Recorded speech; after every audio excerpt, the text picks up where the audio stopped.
நம்ம இன்னைக்கு இந்த வீடியோ என்ன பார்க்க போகிறோம்னா, நம்ம இண்டஸ்ட்ரியில் வந்து நிறைய மூவிஸ் பெரிய அளவில் ஹிட் ஆயிருக்கும். அதில் குறிப்பிட்ட சில மூவிஸ் தான் இண்டஸ்ட்ரி ஹிட் ஆகி மற்ற இண்டஸ்ட்ரியுமே திரும்பி பார்க்குற அளவுக்கு மிகப்பெரிய ஹிட் ஆயிருந்திருக்கும். ஸோ அந்த மாதிரியான மூவிஸ் எல்லாம் எடுத்துகிட்டு போய் நான் ரீமேக் தான் பண்ணுவேன், அதுவும் கேவலமாக தான் பண்ணுவேன் அப்படின்னு சொல்லிட்டு பாலிவுட் இண்டஸ்ட்ரி நிறைய மூவிஸ் சதிச்சு விட்டுருக்காங்க. ஸோ அந்த லிஸ்ட் நம்ம இன்னைக்கு பார்க்க போகிறோம். சிம்பிளாக சொன்னால் top 5 Tamil movies that as worstly remade by Bollywood industry, அந்த லிஸ்ட் தான் நம்ம இன்னைக்கு பார்க்க போகிறோம். ஸோ எந்தெந்த மூவிஸை எப்படிலாம் சதிச்சு விட்டுருக்காங்க அப்படிங்கிற லிஸ்ட் தான் பார்க்க போகிறோம். ஸோ ஸ்கிப் பண்ணாமல் ஃபுல்லாக பாருங்கள். This ledge river, welcome to my YouTube channel.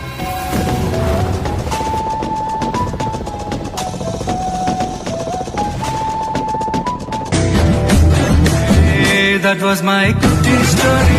How was my goodie story? That was my goodie.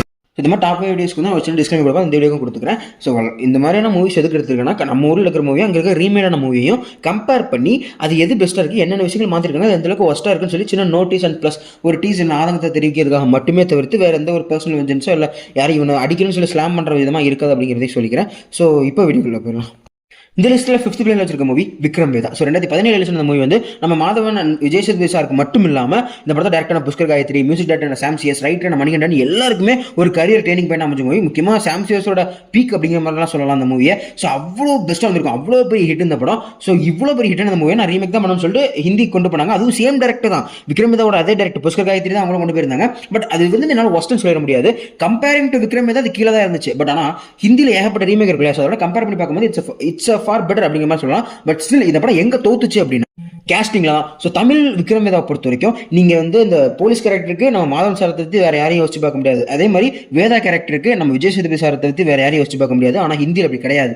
Because இப்போ நம்ம போலீஸ் கேரக்டரை விட இந்த ரவுடி கேரக்டர் ஹைட்டில் ரொம்ப அதிகமாக இருக்கான், பாடி நல்லா வச்சிருக்கான், பில்டாக இருக்கா அப்படின்னு பார்க்கும்போது எனக்கு ரொம்ப கன்வின்சிங்காக ரொம்ப சேச்சுரேட்டாக இருந்துச்சு. லைக் அதை பார்க்கும்போதெல்லாம் ஒரு மாதிரி டிஸ்டர்ப் பண்ண இருந்துச்சு. ஸோ அதனால் அவங்க ரெண்டு பேரும் ஹீரோ அந்த ரெண்டு கேரக்டர் ஃபேஸ் ஆஃப் பண்ணக்கூடிய சீக்வன்ஸ்லாம் அவ்வளோவா ரசிக்கவே முடியல. ஸோ அந்த கேஸ்டிங்கிற ஒரு விஷயம் பெரிய அளவில் அந்த படம் அஃபெக்ட் பண்ணிருந்துச்சு. மேபி நம்ம ஹிருத்திக் ரோஷனை வந்து போலீஸாகவும் சைஃப் அலி கானும் அந்த டான் கேரக்டராக வச்சிருந்தா கண்டிப்பாக ஒரு பெர்ஃபெக்ட் கேஸ்டிங்காக அமைஞ்சிருக்கும். ஸோ அதை மிஸ் பண்ணிட்டாங்க. ஸோ அது இந்த படத்துக்கு ஒரு பெரிய இடையே இருந்துச்சு. அதே மாதிரி இந்த படம் ஓனா போனதுக்கு இந்த ஹிந்தியில் நடந்த அஜெண்டா சம்பவங்களும் காரணம் அப்படிங்கிற மாதிரி சொல்லலாம். ஸோ ஹிந்தியோட அஜெண்டா உள்ள சேர்ந்து கதையில் சில மாற்றங்கள் பண்ணி இந்த மாதிரி கேஸ்டிங்கில் சொதப்பினதுனாலே இந்த படம் ஒரு ஒஸ்ட் ரீமேக் இடத்துல இடம் பெறுது. பட் ஆனால் கம்பேரிட்டிவ்லி இட்ஸ் ஃபார் பெட்டர் மாதிரி தான் எனக்கு தோணும். But still it's not up to Vikram Vedha. அதனால தான் இந்த லிஸ்ட்ல இடம் வந்திருக்கு. பட் இவன் கெட்டவன்னு சாய்ஸ் கொடுத்தா சூஸ் பண்றது ஈஸி. இந்த கதையில ரெண்டு பேருமே கெட்டவனுங்க. என்ன பண்ண?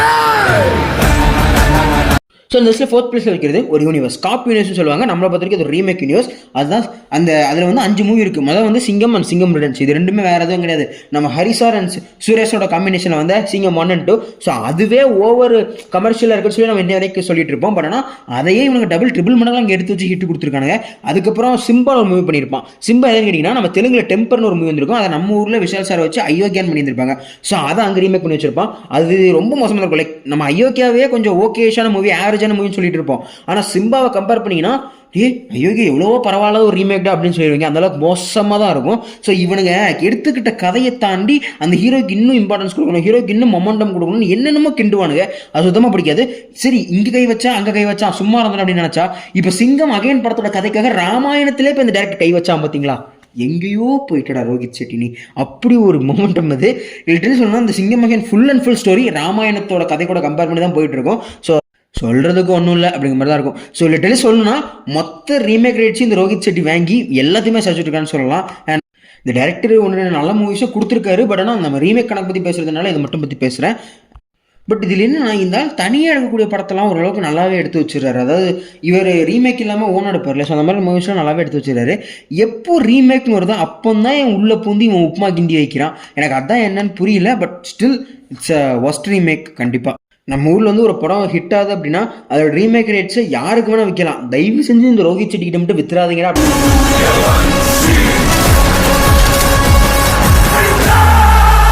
இந்த லிஸ்ட்டில் நான் 3rd பிளேஸ் வச்சுக்கிறது பச்சன் பாண்டே. அதாவது நம்ம ஊரில் வந்து ஜிகர்தண்டா படத்தோட ரீமேக் தான் அது. பட் ஜிகர்தண்டா மட்டும் இல்லாமல் தெலுங்கில் வந்து அதை ரீமேக் பண்ணியிருப்பாங்க ஜிகர்தண்டா. ஸோ அந்த கான்செப்ட் எடுத்து ஜிகர்தண்டா ஒரு ரீமேக்னு சொல்லி இதை விற்றுருப்பாங்க. ஸோ இந்த பச்சன் பாண்டே பொறுத்த வரைக்கும் இந்த படத்தை டேரக்டரை பற்றி நம்ம முதல்ல பார்க்கணும். ஸோ அவர் தான் ஃபர்கத் சம்ஜி. ஸோ இவர் யாரும் கேட்டிங்கன்னா, இவர் தமிழ்லேருந்து போகக்கூடிய ஏகப்பட்ட ரீமேக் ரைட்ஸை அவர் தான் வாங்கி வச்சிருந்த கைவசம். லிட்டரலி சொல்லணும்னா நம்ம காஞ்சனா மூவியோட ஹிந்தி ரீமேக் லக்ஷ்மியாக இருக்கட்டும், வீரமோட கிசிகா பை கிசிகி ஜானா இருக்கட்டும், அப்புறம் அந்த கூலி நம்பர் 1 இருக்கட்டும், அண்ட் ஏகப்பட்ட ரீமேக் ரைட்ஸ் இவர்கிட்ட தான் போய் சிக்கும். அண்ட் இவர் அந்த படத்தில் ஒன்று டேரக்டராவோ ப்ரொடியூசராவோ இல்லை எடிட்டரோ ஏதோ ஒரு வகையில் இவர் இன்வால்வ் ஆகிருப்பார். பிகாஸ் ரைட்ஸ் இவர் இருக்கும் அப்படிங்கிற மாதிரி ஒரு ரோல் சொல்லுவாங்க. ஸோ அந்த மாதிரி இருக்கக்கூடிய தான். பட் இந்த ரைட்ஸ்லாம் வாங்கி இவர் வந்து ஒரு பெர்ஃபெக்டான மூவி எடுத்துகிட்டு வரான்னு கேட்டிங்கன்னா அதான் இல்லை.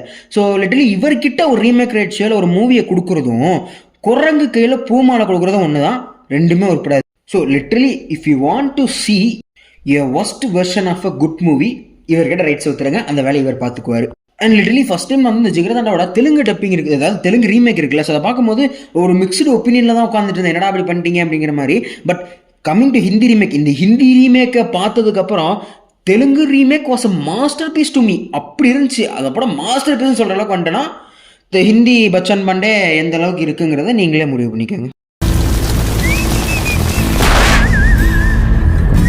இங்கிலீஷில் செகண்ட் பெஸ்ட் வச்சிருக்கிறது ராட்சசன். ஸோ ராட்சசன் எவ்வளோ பெரிய ஹிட்டாச்சுன்னு சொல்ல வேண்டிய அவசியம் இல்லை. ஸோ அது வந்து அந்த வருஷத்தில் ஒன் ஆஃப் த பிக்கஸ்ட் பிளாக் பஸ்டராகவும் இருந்துச்சு. அதே மாதிரி அந்த படம் வந்து ஒரு கிரைம் த்ரில்லர் பக்கம் எல்லாருமே திரும்பி பார்க்கக்கூடிய படமாக இருந்துச்சு. இன்றைக்குமே அந்த கிரைம் த்ரில்லர் ஜானரில் ஒரு மூவி வந்தால் இது ராட்சசன் ஒரு 10% இருக்குது, ராட்சசன் ஒரு 50% இருக்குது, ராட்சசன் ஒரு 70% இருக்குது, இது ராட்சசன் மாதிரியே இருக்கா அப்படின்னு சொல்லக்கூடிய சிலரே அதிகமாக இருக்குது. முக்கியமாக அந்த போர்த்துகல் மூவி ரிலீஸ் ஆன சமயத்துலாம் இது ராட்சசன் கூட தான் கம்பேர் பண்ணிட்டு இருந்தாங்க. ஸோ அந்த லெவலில் இருக்கக்கூடிய ஒரு மூவியை எடுத்துகிட்டு போய் கட்புட்லின் சம்மந்தமே இல்லாத இடத்துல இட்லியாக கிண்டி வச்சிருந்திருப்பாங்க.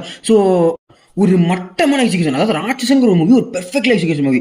ராம்குமார் வந்து அந்த ரைட்டிங்லேயும் சரி, அந்த சீனை எக்ஸிக்யூட் பண்ண விதத்துலையும் சரி அவ்வளோ வெல் மேக்கிங்காக இருக்கும், அவ்வளோ சூப்பராக பண்ணியிருப்பார். பட் ஆனால் அதுக்கெல்லாம் அப்படியே ஆப்போசிட்டாக உட்காந்து யோசிச்சு மோசமாக எடுத்திருப்பாங்க. ஸோ அந்த படத்தை எப்படிலாம் மோசமாக எடுக்கலாம்னு சொல்லி ஒரு ரூம் போட்டு யோசிச்சு எடுத்திருப்பாங்க போல, அப்படி எல்லா சீனையுமே செத்தச்சு வச்சிருந்திருப்பாங்க. எடுக்க தெரியலனா எதுக்கெல்லாம் அந்த படத்தை அப்படி எடுக்கிறீங்கன்னு கேட்குற அளவுக்கு ஒரு மட்டமான எக்ஸிகியூஷனாக ஒவ்வொரு சீனும். பெஸ்ட் எக்ஸாம்பிள் சொல்லணும்னா நம்ம ராட்சசன் படத்தில் வந்து அந்த வில்லன் கேரக்டர் வந்து கொலை பண்ணுறது எல்லாமே அம்மா இல்லை பையன் தான் ரிவீல் ஆகிற சீக்வன்ஸ் எவ்வளோ சூப்பராக எக்ஸிக்யூட் பண்ணியிருப்பாங்க, அது எவ்வளோ சூப்பராக ஹீரோ கண்டுபிடிப்பாரு. ஆனால் இதுவே இந்த படத்தோட கட்புட்லியோட சீனுக்கு வந்துட்டீங்கன்னா அந்த எக்ஸிகியூஷனும் சரி, அந்த ட்விஸ்ட்டும் சரி அவ்வளோ மட்டமாக இருக்கும். அந்த ஃப்ளாஷ்பேக் சீக்வன்ஸையும் எக்ஸிக்யூட் பண்ணதும் அவ்வளோ மட்டமாக இருக்கும். ஃப்ளாஷ்பேக் சீக்வன்ஸ்லாம் பெரிய காட்டவே மாட்டாங்க, வாய்ஸ் ஓவர்லேயே மொத்தமாக முடிச்சிருவாங்க. ஆனால் அதுவும் இதுக்கு பிஜிஎம்லாம் காலிங் பெல் சவுண்ட்லாம் எவன்டா பிஜிஎம் எடுத்து போட்டதுக்கு மாதிரி அவ்வளோ மட்டமாக இருக்கும்.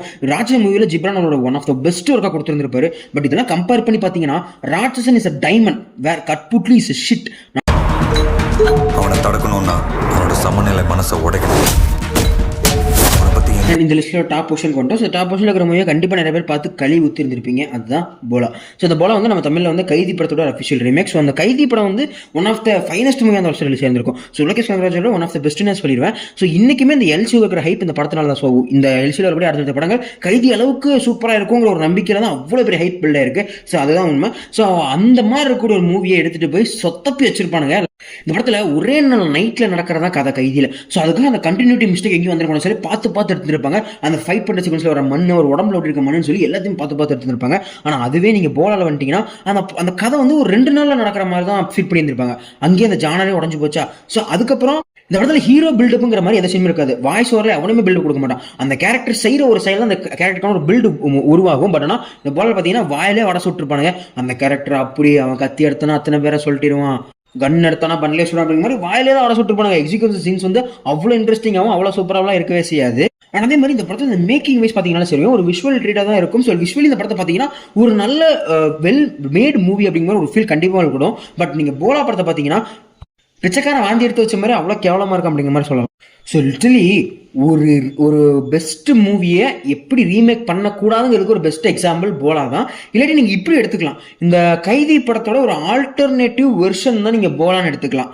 இதே கைதியை நம்ம பேரரசு எடுக்கிறாரு அதான் போலா, இல்லை இதே கைதியை நம்ம சிறுத்தைக்குடி எடுக்கிறாரு அதான் போலா அப்படிங்கிற மாதிரி நீங்கள் ஃபிக்ஸ் பண்ணிக்கலாம். ஸோ ஒரு ஆல்டர்னேட்டிவ் வெர்ஷன் இல்லை மல்டிவர்ஸ் வெர்ஷனுங்கிற மாதிரி கூட வச்சு. ஸோ என்ன செத்துருவோன்னு பயமா இருக்கா? சாவறதா இருந்தாலும் சண்டை போட்டு சாகணும் சார், பயந்து காலில் விழுந்து சாகக்கூடாது. ஓகே, இதோட நான் வீடியோ முடிச்சுக்கிறேன். ஸோ இதான் நான் டாப் 5 லிஸ்ட் சொல்லணும்னு நினச்சேன் அந்த லிஸ்ட்டு. ஸோ இந்த டாப் 5 லிஸ்ட் பேசிட்டு இருக்கும்போது நான் கண்டு டிவியேட் ஆகி சில சமயம் இந்த ரேங்க் போர்டுக்கு போயிருந்தேன்னா ஐம் சாரி. அண்ட் அதே மாதிரி இந்த டாப் 5 லிஸ்ட்டில் கூடிய உங்களோட ஆர்டரை கண்டிப்பாக குறைச்சிருப்பாங்க. அந்த டாப் 5 லிஸ்ட்டையும் தாண்டி இன்னும் ஏகப்பட்ட ஒஸ்டான ரீமேக்ஸ் இருக்குது. கண்டிப்பாக அதை என்னையுமே சோதிச்சிருக்கு, உங்களே சோதிச்சிருந்திருக்கும். ஸோ அந்த மாதிரி உங்களை சோதிச்ச லிஸ்ட்டையும் கண்டிப்பாக கமெண்ட்ஸ் சொல்லியிருப்பாங்க. பார்ட் 2 போட்டுருவோம். அண்ட் வழக்கமாக சொல்கிறது தான், இந்த வீடியோ ஏதாவது ஃப்ளாஸ் இருந்தால் கண்டிப்பாக கமெண்ட்ஸ் சொல்லியிருக்கோம். பிகாஸ் இந்த கமெண்ட்ஸ் வச்சு தான் நான் அடுத்த வீடியோ இம்ப்ரூவ் பண்ண ட்ரை பண்ணிட்டு இருக்கேன். நான் இதுக்கு மேலே இருக்கணும்னு நினைக்கிறேன். ஸோ வழக்கமாக சொல்லோட கூட முடிச்சிடறேன். இதே மாதிரி இன்னொரு சந்திக்கிறேன். லேசி ரிவர்ஸ் ஷைனிங் ஆஃப் டாடா, பாய்.